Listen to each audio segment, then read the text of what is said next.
మరోవైపు చూస్తే ఆయనకో విమానంతో పాటు ఒక హెలికాప్టరు, ఆయన కొడుక్కో విమానం, ఆ విమానంతో పాటు ఒక హెలికాప్టరు, తర్వాత ఆయనకు మద్దతు ఇస్తూ ఉన్న ఆయన గారి డిప్యూటీ సీఎం పవన్ కళ్యాణ్ గారికి ఆయనకు ఒక విమానం, మళ్ళీ ఆయనకు ఒక హెలికాప్టరు, అందరూ గాల్లోనే. ముఖ్యమంత్రి గారు కొడుకు ఒక పూట విజయవాడలో ఉంటే మరో పూట హైదరాబాద్లో ఉంటాడు, ఇంకో పూట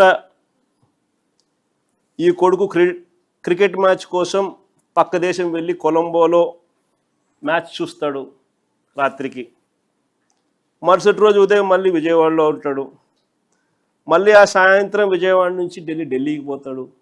అంతే, ప్రైవేట్ విమానాలే. దేశంలో బాధ్యతాయుతమైన పదవుల్లో ఉన్న వాళ్ళు ఇలా జల్సాలు చేసిన సంబరాలు ఎక్కడైనా ఉన్నాయా? కొలంబోలో మ్యాచ్ ఆడుతా అంటే ఈయనకేం స్వామి, నాకు అర్థం కాదన్న. ప్రైవేట్ ఫ్లైట్లో కొలంబోకు పోయి మ్యాచ్ చూస్తాడు. ఈ టీవీ చూస్తే కనపడదా మ్యాచ్? సరే, క్రికెట్ అభిమానివే అనుకో, టీవీ చూస్తే కనపడదా? నేను కూడా నిన్న టీవీలోనే చూసిన మ్యాచ్.